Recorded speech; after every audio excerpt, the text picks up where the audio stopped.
Ok, empecé. Buenos días, buena semana a todos. Hoy pensé aprovechar la clase para hablar. Esta semana, dentro de 2 días, viene a ser el aniversario del fallecimiento. Muchas gracias. El aniversario del fallecimiento de uno de los más grandes rabinos de 200, casi 280 años, el Or HaHaim HaKadosh. Or HaHaim HaKadosh, Rabbi Haim ben Atar. ברוך אתה ה' אלוהינו מלך העולם שהכל נהיה בדברו. Ok. Vamos a hablar de él. ¿Por qué? Porque es un rabino muy importante. Hizo muchas cosas novedosas. Y se lo consideró en su época el más grande rabino de esa generación. ¿Ok? Y tiene su influencia hasta el día de hoy de cierta manera, de muchas maneras. Voy a hablar de influencias que por ahí la gente no sabe, la mayoría de la gente del mundo no lo sabe. ¿Ok?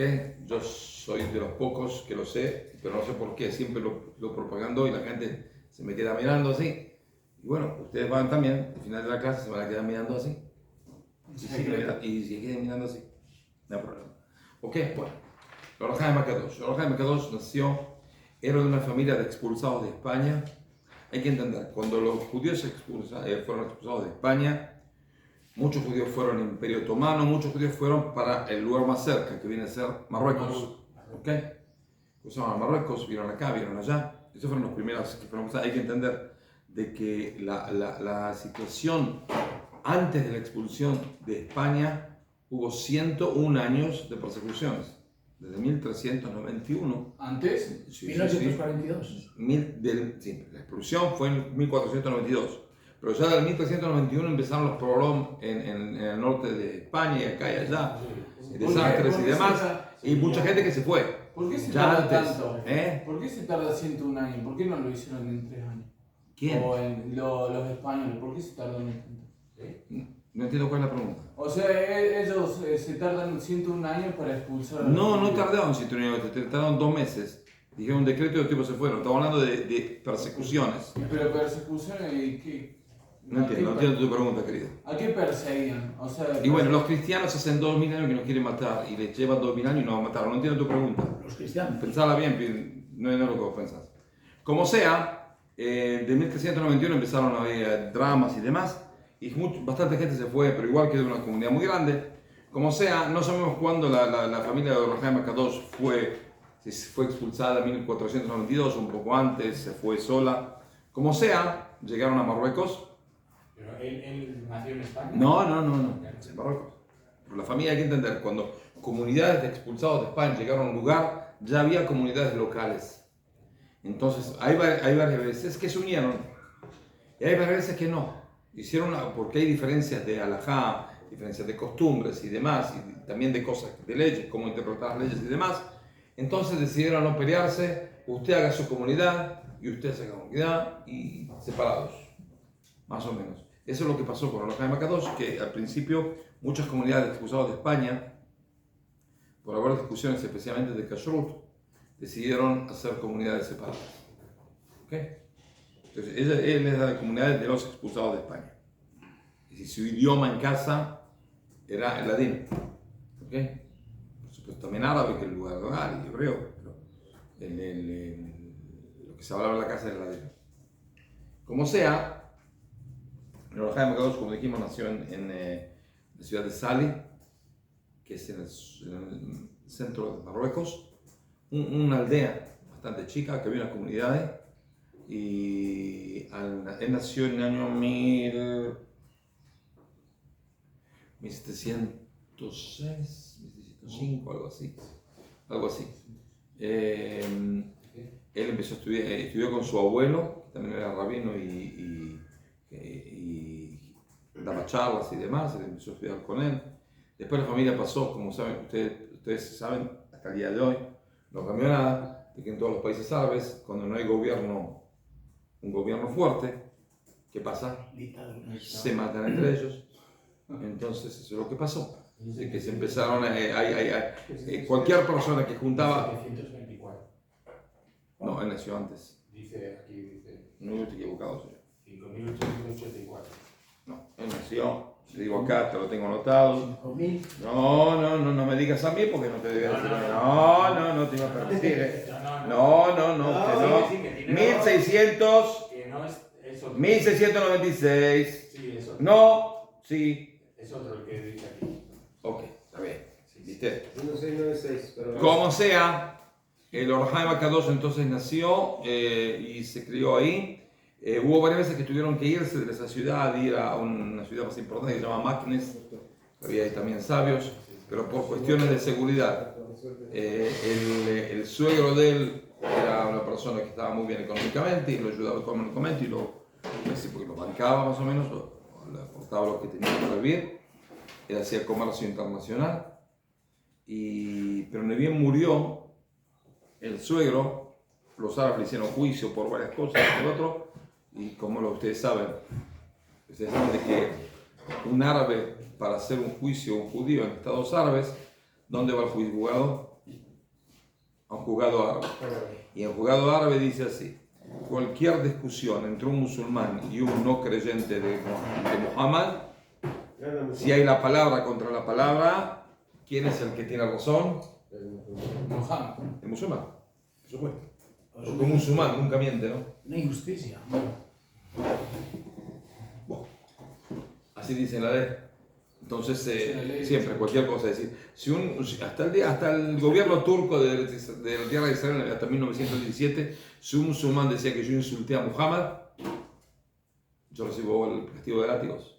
Pero yo no dije nada, soy mudo, no sé hablar. No importa, esto lo escuché insultar a Muhammad, pero no sabe hablar, no importa. Un musulmán no puede mentir. Sí. Imposible de que mienta, por supuesto. Mentira. Son conocidos por su Eso es mentira. aferro a la verdad, Sí. es sabido. Sí, exacto.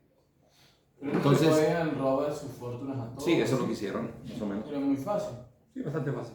Me debe tal dinero. ¿Y cuál es la cuenta? Me debe, me dijo. Se vienen 3 musulmanes, 2 testigos y un musulmán. Él me debe dinero. El suegro antes de morir me dio, tuve ese negocio de ahí lleno de ropa. Me lo dio. ¿Y quién testigó? Los otros dos. Lo puedes gritar de acá, no sé dónde, que no tiene nada escrito y no tiene nada que ver, y mentira. No importa, son 2 testigos, cada testigo y se terminó el asunto. Como sea, después de que más o menos perdió todo el dinero, se fue a vivir a Italia. En Italia las comunidades eran eran comunidades grandes, muy ricas en dinero, se ocupaban de comercio internacional, ¿ok? La mayoría de la gente, mucha gente se ocupaba de comercio internacional. Comunidades bien basadas, bastante distintas a las comunidades de Sefaradim comunes, porque ellos no eran Sefaradim teóricamente. En Italia estaban los del lugar, que estaban de la época romana, de la destrucción del templo, y estaban los que vinieron de Sefarad, que estaban separados. Como sea, él llegó a ¿De Livorno? ¿Es el local? en Livorno, sí, en Livorno, en Venecia, siempre había dos templos. Ese es el local, Sí. el romano. Sí. Había parte local, parte no. Cuando llegó ahí, empezó a dar charlas y dar clases y demás, hizo la primera Yeshivat Knesset Israel. Hizo una asociación que fue la que de gente con muchísimo dinero, que tenía que estar, tenía que aportar y mantener ese Yeshiva. Y ese Yeshiva fue una especie de imán para gente muy culta que quería estudiar Torah. Y él daba charlas todos los días y venía muchísima gente. Hay gente que relata de que el templo de Livorno se llenaba todos los días en la hora de su clase, incluidas las mujeres, estaba lleno de gente para escucharlo a él. Él sabía hablar muy bien, aparte de su grandeza en Torah y su piedad y su trabajo divino, su apego a Dios, que era totalmente increíble, se daba cuenta también por su forma de hablar. Como sea, él cuando tenía su grupo, como dijimos, de personas muy pudientes que lo ayudaban a emprender sus proyectos, y entonces él dijo de que él quería ir, llegó el tiempo de que él quería venir a la tierra de Israel. Voy a explicar después por qué. Y les pidió a los pudientes que lo ayuden a construir una yeshiva en la tierra de Israel. Yeshiva donde se estudia Gemara y demás y demás. Era una cosa novedosa, no había en Israel una yeshiva. Había por acá alguno que estudiaba, otro que estudiaba, otro que estudiaba. No, había Bet Midrash, una yeshiva. Yo voy a traer 10, 15 alumnos de Italia, que vinieron de Marruecos, vinieron de acá, vinieron de allá. Los llevo conmigo a Israel, así fundamos una yeshiva. Los pudientes aceptaron y él llegó a Israel. Cuando llegó a Israel, entonces primero fue a Tiberias. Es muy importante que llegó a Tiberias porque les voy a explicar por qué. Era parte de su proyecto. Después fue a Acco y después llegó a Jerusalén. En Jerusalén él hizo la Pelisa Yeshiva, que se llama Knesset Israel. ¿Fue fácil para él hacerla? No, nada fácil en esa época. ¿Los árabes se opusieron a algo? Todos. Pero no importa, él llegó. La gente, la verdad, estuvo muy contenta que vino porque él venía con ayuda económica extranjera. Es decir, él no pedía plata a la gente del lugar. Ustedes se arreglan entre vosotros, yo tengo ya mi plata, me mandan de Italia. Entonces él vino y estuvo, como se dice, en Jerusalén. Pero lo que pasó es que en menos de 2 años se murió. No se murió. Murió muy joven. ¿De qué edad murió? Murió joven. Era Él nació en el 1696. Murió a los 47 años. No era cabalista. Era gran cabalista. Más grande cabalista. 47 años. Ahora hay que entender. Bueno, primero vamos a hablar de los libros que él escribió. ¿Ok? Son libros muy, muy importantes, también de Alajá, también del Talmud y también de la Torah. Uno de los libros que él escribió se llama Jefetz Hashem. Jefetz Hashem son comentarios correlativos página por página sobre el Talmud, el tomo de Brajot, el tomo de Brajot y algunos otros más. Después escribió un libro también al Talmud, pero ya no correlativo página con página, sino en distintos temas. Se llama Rishon LeZion. Rishon LeZion. Que él habla ahí de temas que aparecen en el Talmud y muy bien explicados y de manera muy concisa y clara y con explicaciones también de Alajá. Otro libro que escribió muy importante, que es un libro que se llama Pri Toar. Es un libro que escribe sobre la parte del Shulchan Aruch que se llama Yored de A. Es la parte que habla de kashrut, cosas de kasher, no kasher, pureza, impureza, promesas, juramentos y demás. Pri Toar. Ahora, parte del Pri Toar fue una especie de apologéstica. ¿Saben lo que es apologéstica? Defender al rabino, al Shulchan Aruch. Había un gran rabino en Jerusalén, una generación antes, que se llamaba el Pri Hadash, Rabbi Hizkia de Silva, que él fue el rabino de Jerusalén y escribió un libro que cuestiona al Shulchan Aruch, a sus decisiones halágicas, y muchas veces las cuestiona un poco con una especie de palabras un poco fuertes. Entonces, cuando vino Ohr HaChaim HaKadosh, yo voy a escribir un libro que defienda al Rabbi Yosef Karo, que escribió el Shulchan Aruch. Ahora, es muy interesante el prólogo que escribe en ese libro. Él dice así, muy interesante tipo dice así: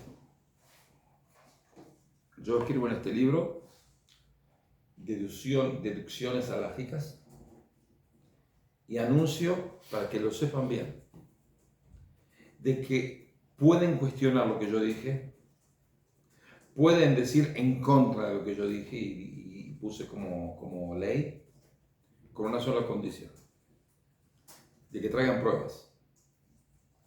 Nadie, el primero, cualquier persona que diga no acepto lo que él diga, ¿por qué? Pues nada, no me parece, sin ninguna prueba, le juro que lo voy a morder en este mundo y en el mundo venidero. Lo voy a perseguir a muerte en este mundo y en el mundo venidero. vos querés estar en contra de lo que dije, no hay ningún problema. Acepto, con una sola condición. Escribí alguna prueba. No acá, no me parece, ¿eh? No existe, no me parece. Yo cuando escribí traje mis pruebas. Tú querés decir que me equivoqué, trae pruebas que refuten lo que yo digo. Si no traes las pruebas, te voy a perseguir en este mundo y en el mundo venidero. Así dijo. Te voy a morder en este mundo y en el mundo venidero. Así es lo que ¿te imaginas cuando uno empieza un libro, empieza a leer y viene este prólogo, lo cierra? Porque llego a decir algo en contra, me mata. Me persigue en este mundo venidero, no es joda. Entonces, después está otro libro de él, es el comentario de Orahaim a la Torah. ¿Cómo se llama eso? Orahaim a la Torah. Son comentarios muy vastos, muy profundos, bien escritos, pero no pocas palabras, sino escribe bastante a todo el Humash. En el libro Rishon LeZion también explica capítulos de los profetas y los espías. No olvidé. Volvemos al estudio, a la explicación de la Torah. Ahí es un libro que mezcla muchas cosas que tienen que ver con sabiduría de la Kabbalah. Dentro de la explicación de la Torah trae cosas de Kabbalah y visiones, explicaciones del Zohar, y de acá y de allá, de todos lados. Es un libro muy vasto.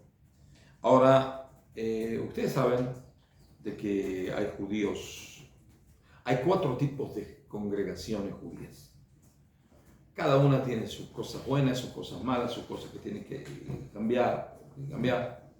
Están los judíos que vinieron de países que se llaman Ashkenaz, puede ser Centro Europa y el este de Europa.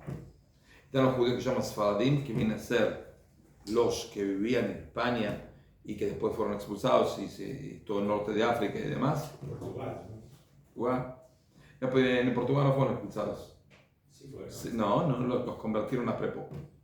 Después se escaparon, fueron a Holanda. Pero de 100 y pico años después de 1492 se decretó la expulsión en Portugal. No, 2 años después, 7 años después. 7 años después, no fueron expulsados. El rey dio una orden que saquen todos los barcos de todos los puertos, de todos los puertos, y dijo: mañana todos los judíos tienen que convertirse o muerte. No fue una expulsión, fue una conversión a fuerza. Distinto. Después pudieron escaparse algunos de Holanda y fundaron las comunidades portuguesas y demás. En Londres, en Portugal, en Ámsterdam también. Bueno, entonces fue el éxodo. No fue ningún éxodo, cerró los puertos, no había cómo escaparse. No. Fue peor que España. Porque tenés España. España podía decir. No puede decir. Estaba todo escapado, no había barcos en el puerto, no puede decir. Sí, está encerrado. A ningún lado, encerrado. Como sea. Eso fue en Portugal. Portugal. ¿Y pero por qué? Porque quería el rey de España quería casar su hijo con la hija de Isabel y Fernando. Entonces Isabel le dijo: estoy dispuesta con la condición de que eches a todos los judíos. Le hizo el cálculo de que es una estupidez echar a los judíos porque tienen muchísimo dinero. ¿Qué hacemos? Lo dejamos encerrado acá. España perdió muchísimo dinero en echar a los judíos. ¿Sabe lo que el sultán del Imperio Otomano, cuando recibió a los judíos de España, le mandó una carta a Isabel y Fernando? Le digo: mirá, señor rey, la verdad no entiendo su estupidez, porque vinieron con anillo al dedo. Gente culta, gente con dinero, gente que sabe lo que es el trabajo internacional. Y usted me los mandó todos acá y la verdad le agradezco mucho, me vinieron bien. Y usted es un estúpido porque usted se perdió en una clase media alta bastante culta. Es una soberana estupidez. Está la carta de Mohamed I o algo así. ¿Cómo dijo que en España quién se quería casar con quién? El rey de Portugal quería casar un casamiento del hijo o la hija con el hijo o la hija de Fernando y Isabel, y Isabel condicionó la oportunidad de casamiento con la condición de que no haya ningún judío en Portugal. Entonces solucionó el asunto y se quedó con todo el dinero. ¿Entiendes? Como sea, entonces están los judíos ashkenazistas, que son la mayoría, después los judíos que vienen de Sfarad y se mezclaron con el norte de África. Están los judíos del oeste, del este, Viene a ser Irak, Siria, Líbano, Irán, están los judíos de Yemen, están los judíos de Italia, son separados. Pero ustedes saben que una de las cualidades que tienen, que no tienen los judíos Fardim, es que saber hacer propaganda. Nunca lo supieron hacer. Por ahí esta canción sí, pero por general no saben hacer. Entonces, el Orahai Makadosh, mucha gente no lo conocía. Hay que entender, estamos en otra época. Hoy en día yo doy una clase, en 5 minutos, está en mi canal de YouTube, y lo ve este, y lo ve el otro, y lo ve fulano, y lo ve Mengano, y todos saben que acá hay una clase excepcional de gran rabino de Bichalem. No. Decir que no te mato. Te convenzo, lo convencí enseguida. Como sea. Ahora, en ese tiempo, una persona escribía y tenía su comunidad, y la comunidad al lado, a 100 kilómetros, no escuchaba a esa persona durante años. Entonces, el Orahai vino con toda una yeshiva, fundó una yeshiva, era conocido más o menos en Jerusalén, no demasiado. Lo que tuvo suerte el Orahai Makadosh es que ¿a quién le vino bien el Orahai Makadosh? Al movimiento hasídico. En esa misma generación existieron 3 grandes rabinos, en esos años. Uno, el Orahai Makadosh, otro, el Ramjab, el Moshe Haim Luzzatto, y otro, que era italiano, y otro era Rabbi Israel Baal Shem Tov, en Europa, en Ucrania. Los 3 estaban en la misma época, vivieron juntos, en lugares distintos. Y los 3 eran muy grandes en santidad, y muy grandes en Kabbalah, y muy grandes en apego a Dios, y muy grandes en todo. Cada uno hizo su forma de trabajar a Dios, sus cosas que escribió y demás. Ahora, es sabido en el Talmud, en el tomo de Makot, en el tomo de la última página, dicen de que hay 36 justos que sobre eso está basado el mundo. Es decir, en cada tiempo que estamos hablando, en cada minuto, hay 36 justos, que son justos ocultos. Esos justos ocultos son los que mantienen al mundo. Y sobre esos 36, hay uno que se llama Tzadik Yesod Olam. Tzadik, un justo, que es la raíz del mundo. Y uno que es el más grande de cada generación. Sí, hay 37, 36 y uno más sobre todos. ¿Ok? ¿Qué pasó? Cuando murió el Orahai Makadosh, por supuesto que no había forma de comunicación y demás. Hubo cartas que escribió Rabbi Israel Baal Shem Tov al Orahai Makadosh. ¿Para qué? Había una teoría que decía de que si el Baal Shem Tov viajaba a la tierra de Israel y se encontraba con el Orahai Makadosh, y pienso yo también con el Ramjal, que vino justo en esos años a la tierra de Israel, si se encontraban los 3, el Mashiach venía, lo traemos de la oreja. ¿Ok? Entonces el Baal Shem Tov mandó a su cuñado que quería ir a la tierra de Israel y dijo: mira, busca un tal Jaim Ben Atar y preguntarle, decirle de que yo quiero llegar a Israel para encontrarme con él, entre paréntesis, y traer la Geulá, traer la redención, cierran paréntesis, y quiero pedir su permiso para venir. Entonces el Orahai le dice al cuñado: mira, cuando yo hago tefilá, subo en los mundos elevados, celestiales, él también sube. Preguntarle si cuando él me ve a mí en los mundos celestiales, me ve con cuerpo entero o me ve medio cuerpo, sin las piernas. El otro no tenía la menor idea. Mandó una carta al cuñado, al Baal Shem Tov, y le preguntó si él me preguntó si cuando tú lo ves en los mundos elevados, lo ves cuerpo entero o medio cuerpo. El Baal Shem Tov dijo: no, lo veo sin las piernas. Le contestó el Orahai: te ve sin las piernas. Entonces el Orahai le dijo: decirle que no venga porque no va a poder venir. No va a funcionar. El Baal Shem Tov escuchó eso, ¿qué hizo? Trató de venir, el casi muere ahogado en el mar, un drama. Y él entendió de que no, desde el cielo están impidiendo su reunión y se volvió a su país, a Ucrania. ¿Okay? Que desde Ucrania a Israel es bastante corto. Del Mar Negro salen por ¿cómo se llama? Por, sí, Sí, pasa por el Mar Muerto, el puerto de Odessa, sale el Mar Muerto y llegan allá de Turquía y estamos bastante cerca. Tiene que dar toda la vuelta. Como sea, otro vaso de agua. Sí, Gracias. por favor. Como sea, él no vino y al año, menos de un año, ya el Haim murió.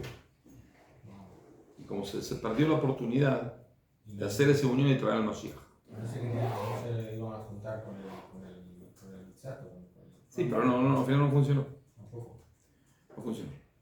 Entonces, si se juntaban, sí podía, pero si no se juntaban, sería una especie de impedición de arriba. Ahora, ¿qué pasa? Lo que pasó fue así, de que ustedes saben de que ese justo que está sobre los 36 justos tiene un nivel excepcional de apego a Dios y de conocimiento divino y demás, y demás, y demás. Lo que pasó es que hay cierto tipo de kavaná, como si de pensamiento, que le revelan a una persona del cielo, le revelan a gente común, le revelan a santos, a super santos, y revelan, hay alguna que otra tipo de pensamiento, revelación divina, que se lo revelan a quién, a ese santo que está sobre todos los santos. Entonces el Rabbi Israel Baal Shem Tov estaba por comer la Seudat Shlishit, tipo la tercera comida de Shabbat. Se lavó las manos, y cuando se lavó las manos, ahí Dios le reveló un secreto. Gracias. En ese momento, cuando reveló el secreto, comió un poco del pan y dijo: hoy se murió el Or HaHaim HaKadosh en Israel. ¿Por qué? Porque ese tipo de revelación revelan a una persona en cada generación.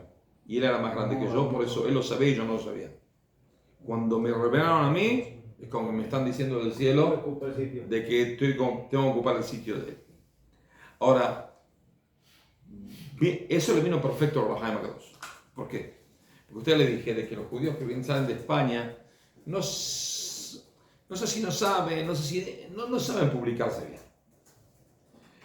Y el hasidismo estaba cuestionado por muchos rabinos que estaban en contra. Ahora, ¿qué pasa si yo tengo acá una prueba de que yo, Rabbi Israel Baal Shem Tov, soy el más grande de toda la generación? Viene bien, ¿no? ¿Y cuál es la prueba? Que el Or HaHaim HaKadosh murió y todo el asunto. Entonces, ¿qué hicieron los hasidistas? Tomaron los manuscritos del Or HaHaim HaKadosh y lo empezaron a imprimir por todos lados. Porque ellos dijeron: bueno, él fue el más grande, entre paréntesis, ¿y quién lo sucede? Cierra paréntesis. Es decir, la publicación le ayudó al hasidismo de demostrar que el fundador del hasidismo era el más grande de esa generación. Entonces, ellos fueron los primeros que imprimieron,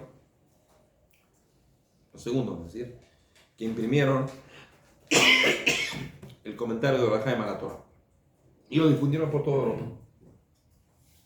En menos de 50 años, 60 años, en cada lugar de Europa había los comentarios de Or HaHaim a la Torah. Cosas que no existían ni en Marruecos, ni en Israel, en ningún lado.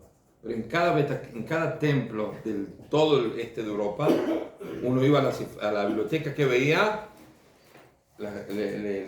los comentarios de Or HaHaim a la Torah. Entonces le vino muy bien. Y por eso se difusionó en toda Europa el Or HaHaim. ¿Ok? ¿Cuál fue la intención de Or HaHaim cuando vino a Israel? Primero, tratar de encontrarse con esos dos grandes sabios para traer la Geula. Pero si no funcionaba, tenía otro proyecto, que también tiene que ver con la redención del pueblo de Israel. Eso la gente no lo sabe.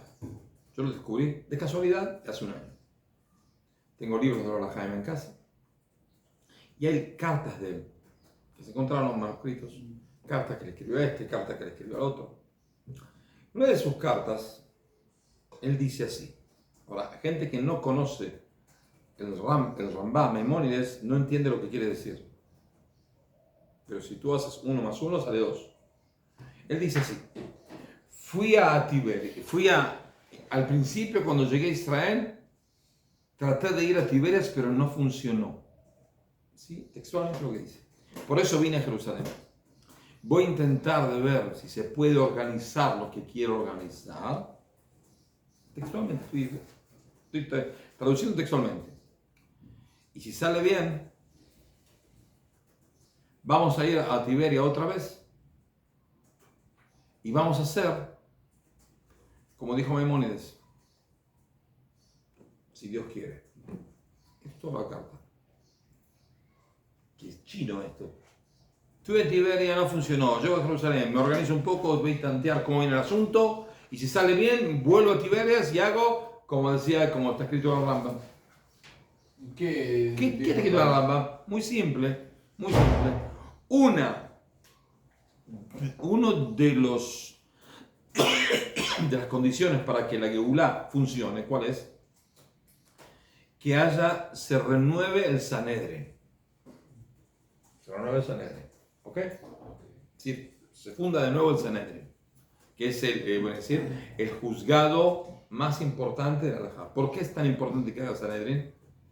Porque el Sanedrín tiene en su posibilidad cambiar la halajot, adaptar la halajot y también leyes, y también une al pueblo de Israel, porque cada discusión halájica llegan al Sanedrín, cada uno dice lo que tiene que decir, el Sanedrín dice, este tiene razón, el otro tiene razón, o ninguno tiene razón, hay un tercero. Y ahí se solucionan todas las discusiones halájicas del mundo. Y eso es pre-Mashiach. Es decir, eso es antes del Mashiach. ¿Quién lo dice que es antes del Mashiach? El Rambam, justo Maimónides. Maimónides dice así, que el templo estaba es decir, el Sanedrín estaba en Jerusalén. Pasó para acá, de acá para acá, de acá para acá, o que está escrito en la Gemara, de que pasó del lugar al lugar. Y al final llegó a Tiberias y ahí se desmanteló.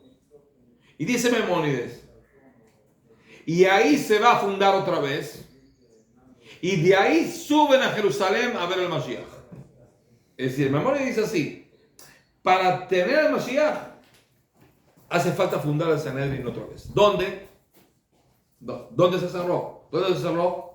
En Tiberia. Entonces tiene que fundar ¿dónde? En Tiberia. ¿Ok? Ahora, hubo un intento anterior a la gente de fundar el Sanedrín. ¿De quién? En la época del Beit Yosef, Rabbi Yosef Karo. El rabino de él lo convenció de que tenemos que juntarnos a la tierra de Israel y fundar un Sanedrín. Él, para fundar un Sanedrín, ¿cómo uno hace? Hace falta, la única opción que existe, hay dos opciones. Una, que venga Eliyahu Naví, el profeta Eliyahu, que está vivo, está en un lado, que venga acá, y como él, dice así, Moshe puso a 70 líderes como participantes del Sanedrín. Cada uno de esos 70 podía poner a quien quiera, que esté apto, por supuesto, que tenga las condiciones, para ser del Sanedrín. Y eso funcionó desde Moshe hasta el año 500, más o menos, de esta era. Después se desarmó el Sanedrín. ¿Ok? Ahora, para renovar el Sanedrín hay dos opciones. Una, que haya una persona que era participante del último Sanedrín que dé la opción. ¿Hay una posibilidad? No hay una posibilidad. ¿Por qué? Porque es muy difícil que una persona viva más de 1000 años. No, están todos muertos. Entonces, ¿qué hacemos? Dos opciones más. Una, que el Eliyahu, que es un profeta que sí estuvo parte del Sanedrín, venga acá y diga, yo ¿cómo se dice? Lo elijo a usted como participante del Sanedrín, le doy el puesto como participante del Sanedrín porque yo pienso que usted es un gran rabino, y él, al recibir eso, puede poner otros 69, otros 70, son 71, se hace el Sanedrín. Y es una opción. Es una opción milagrosa, porque hace falta que Eliyahu Naví esté acá y anda a encontrarlo. ¿Ok? Es difícil. ¿Qué pasa? Entonces, la otra opción es que está escrito en Maimónides. Maimónides dice así. Maimónides, ¿sabes? Es muy realista. Entonces nunca va a decir que venga Eliyahu del cielo y ponga acá uno. No es como él escribe. Entonces, ¿qué dijo? Si todos los sabios de la tierra de Israel están de acuerdo en uno, y lo ponen como participante del Sanedrín, como titular del Sanedrín, ese uno puede poner a los demás y se renueva el Sanedrín. Esa es una opción que Rambam pone como opción tangible para que pueda llegar a pasar. Es difícil ¿Ok? que se pongan todos de No, para. En la generación del Bet Yosef, todos sabían de que el Bet Yosef era un gran rabino. Entonces el rabino del Bet Yosef, cuando llegó a la tierra de Israel, le dijo, bueno, ahora te pongo a vos como Sanedrín y todos ustedes te van a aceptar. El Bet Yosef aceptó. Inmediatamente puso a unos cuantos, empezó a alumnos de él y demás gente que él conocía, a poner los participantes del Sanedrín. Pero ahí se armó un lío total, porque los rabinos de Jerusalén dijeron, nos preguntaron nosotros, y empezaron discusiones y nada. Y el que más problemas hizo, un gran rabino que se llama Rabbi Mari Ben Lev. Ben Lev fue el que más discutió la posibilidad de que Rabbi Yosef Karo sea participante del Sanedrín, porque él se consideraba que lo tenían que poner a él. Se le escribió una carta increíble, escribió a Rabbi Yosef Karo: usted, señor Karo, sabe, usted, rabino Karo, usted sabe, de que el único de todas las personas que fueron expulsados de España que sabe sacar la halajá del Talmud soy yo. Rabbi Yosef Karo no le contestó, y eso lo puso más nervioso.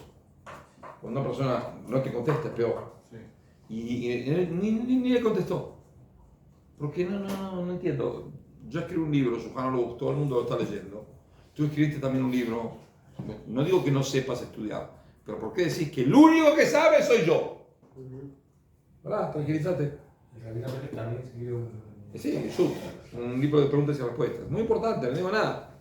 Pero él cuestionó, y cuando el Rabbi Yosef Karo se dio cuenta de que se armó todo un lío, ¿qué hizo? Deshizo. Dejó de poner a gente como parte de Sanedrín, y eso fue una opción que no pudo funcionar. Cuando el Orajá de Makadosh dice, yo estuve en Tiberias y vi que era un poco complicado, por eso vine a Jerusalén, vi a tantear cómo viene el asunto acá, y nos vamos a organizar, y voy a ir a Tiberias para hacer como el Rambam dice, como el Mole dice. ¿Qué es lo que está insinuando? Que quiere hacer un Sanedrín. ¿Ok? Él quiere hacer un Sanedrín como parte de la Geulá. ¿Entendido? Y no funcionó. No funcionó porque murió. Sí. Pero el programa de él era así. Es decir, era sabido de que todos en la tierra de Israel sabían de que él era un gran rabino. Entonces todos lo iban a aceptar como participante del Sanedrín. Y él lo iba a fundar en Tiberias. Y después, cuando llegaba a Tiberias, decía, bueno, tú también, y tú también, y tú también, y tú también, nos juntamos acá y hacemos un Sanedrín. Y eso va a dar, no sé si otro día a la mañana va a traer Mashiach, pero va a dar una especie de impulso inércico que va a traer el desarrollo de la redención. Eso es lo que él pensaba hacer, eso es lo que él programó. Si no salió el asunto de la reunión de los grandes justos, con el Baal Shem Tov y demás, entonces vamos a hacer un Sanedrín. Y eso es lo que está escrito, es decir, hay que entender lo que está escrito, si no es inentendible, esa oración es inentendible. Inentendible. ¿Ok? Y no tuvimos la dignidad de que se haga. Pero eso es lo que planeó el Orajá de Makadosh. Y ahora es difícil que se pongan de acuerdo en algo así. Imposible. Imposible, ¿no? No tiene idea de ilusiones, ¿no? No hay un sabio así como que. Sí, pero no importa, no se van a discutir nada. ¿Por qué él y no yo? ¿Por qué yo y no él? Y no más rabino, tu rabino, este se mete, el otro se mete, este mete púa, el otro mete púa, no termina fácil. No, ese es la más grande el más grande cuestionamiento de esta generación. Porque hoy, teóricamente hoy sería muchísimo fácil. Claro. Sí. Pero no, es el más difícil. El único Porque hay una camino especie hay- de tipo de envidia y codicia y demás cosas malas que provocan de que no se va a poder hacer. El único camino raro, hay otros. Hay muchos, Hay muchos. pero Ese esto es uno, muy importante. Y está escrito en la jaca si se hace. Y al no hacerse es porque estamos trayendo a nosotros una maldición, de cierta manera. ¿Ok? Como sea, eso es lo que intentó hacer Orajá de Makadosh. Ahora, hay que entender, nosotros estamos cerca del Congreso de Israel. ¿Cómo se llama el Congreso de Israel? Knesset. Knesset Israel. La gente no sabe, pero el Knesset Israel tiene que ver con Orajá de Makadosh. Sí. ¿no? Sí, El nombre de la yeshiva. creer o reventar. ¿Cómo vino el asunto? A los 2 años que llegó a Israel, murió. Quedó la yeshiva y quedó los millonarios de Italia. Quedó muchísimo dinero, pero todo se desmanteló porque al no haber quien enseñe, dinero se desparramó. Pero la plata estaba. ¿Qué hicieron? Compraron terrenos en Jerusalén. Ya en vida del Oraján compraron terrenos en Jerusalén y construyeron acá. ¿Ok? Es el único lugar en Jerusalén que todos acá se morían de hambre. El único lugar donde había plata que podía comprar, que podía invertir. ¿Quién era? La asociación Knesset Israel que le inventó el Oraján. Después de muerto también seguía teniendo plata. Entonces empezaron a comprar terrenos y casas y demás y demás y demás. Estamos hablando de 1750. Cada persona que venía a Jerusalén y quería hacer algo, ¿con quién se hacía socio para hacerlo? No, con el Knesset Israel. Cualquier judío que quería venir y yo tengo una idea, ¿qué? Hacer una escuela. Bueno, ¿y a dónde iba a recibir la plata? A ver si podía convencernos para darle a Knesset Israel. ¿Ok? ¿Era como un banco? No era un banco, era una asociación con bastante dinero. Entonces, muchas cosas que había en el año 1850 en Jerusalén eran propiedad de Knesset Israel. Muchas. Cuando se empezó, en el año 1860 y pico, los judíos pasaron a ser, por primera vez en la historia, la mayoría de los habitantes de Jerusalén. Wow. Entonces, al hacer eso, los otomanos decían, bueno, nosotros tienen que hacer elecciones. No podemos hablar con 50.000 judíos. Hablar con una delegación. ¿Cómo sé que ustedes representan? Hagan elecciones. Se hicieron elecciones. Esas elecciones, ¿quién las organizó? Knesset Israel. Entonces, las elecciones se llamaban elecciones de Knesset Israel. Elecciones de Knesset Israel. El Knesset Israel funcionó durante, estamos hablando de 1740 en adelante. Ya llegamos a 1900. Empezó el movimiento sionista a invertir en todos lados y a comprar lugares, esto y lo otro. Pero el Knesset Israel seguía siendo la delegación más importante de los judíos de Jerusalén. ¿Ok? Es la ciudad más grande de Israel. Entonces, era importante, pero el movimiento sionista empezó a fundar cosas en otros lados. Lugares de asentamiento y compras de casas y compras de terrenos y construcciones y demás y demás y demás. Ahora, todo el asunto de Knesset Israel, ¿para qué servía? Para fundar un asentamiento judío en la tierra de Israel. Entonces, la Sochnut, la agencia judía, le dijeron a Knesset Israel, en el año 1940 y pico, le dijeron, bueno, vamos a fundar un estado, vamos a tener un congreso en Jerusalén. Tiene que ser en Jerusalén. Y queremos ver la posibilidad de que ustedes nos donen, nos den, hagan algo para hacer con nosotros el congreso. Vino Knesset Israel y dijo, no hay ningún problema. Damos todo el dinero que tenemos, o casi todo el dinero que tenemos, al movimiento sionista, con la condición, escuchen bien, de que el congreso que se vaya a hacer se llame nuestro nombre, Knesset Israel. ¿Solamente eso? El primer edificio, el primer congreso, ¿dónde fue? No donde está ahora, en el centro hay un edificio que era propiedad de Knesset Israel, de esa asociación. Le dijeron al movimiento sionista, ustedes hagan el congreso, va a ser acá, pero no se va a llamar congreso, no se va a llamar otro nombre, asamblea. Knesset Israel. Y los sionistas dijeron, bueno, ningún problema. ¿Pero Lo llamamos, solamente por el nombre? sí, lo llamamos Knesset Israel. No tiene sentido. ¿Por qué no tiene sentido? Porque o sea, estás dando todo tu dinero solamente por un nombre. No por un nombre, es porque ya la función se terminó. Knesset Israel no tiene ninguna función. Y el asunto de Knesset Israel era traer a los judíos e formar un estado en la tierra de Israel. Asentar, poblar y demás. Eso lo está haciendo el movimiento sionista, entonces ¿por qué no lo voy a dar? Se lo dieron todo. Dijeron con la condición de que Knesset Israel llame Knesset Israel. Quiere decir que el Congreso de Israel es, de cierta manera, continuidad de la obra de Norheim Kodesh, que lo organizó todo. Es decir, la Geulá al final no vino por una reunión de santos acá en un lugar, se cerraban, hacían no sé qué, rezaban, venía la Geulá. No pudo, no pasó. Y tampoco pasó porque se hizo un congreso, se hizo un Sanedre. ¿Y por qué pasó? Porque se unieron juntos los judíos y dijimos, vamos a sacarnos de encima el yugo ajeno y vamos a ser independientes. ¿Eso dónde está escrito? En el Ohr HaChaim mismo. Querer o reventar. En esta parashá. Él se murió en Parashat Balak, ¿no? En el comentario del Ohr HaChaim a la Parashat Balak, dice exactamente así. El versículo dice así. Salió una estrella de Jacob, Israel, y se levantó una tribu de Israel. Dice el Ohr HaChaim Akadosh textualmente, y pueden verlo. Dos tipos de redención hay. O una estrella de Jacob o un tribu de Israel. Es decir, o viene la Geulá, la redención, como un milagro, que es una especie de estrella, ¡pah! Fulmina, ilumina, ¡wow! Hermoso.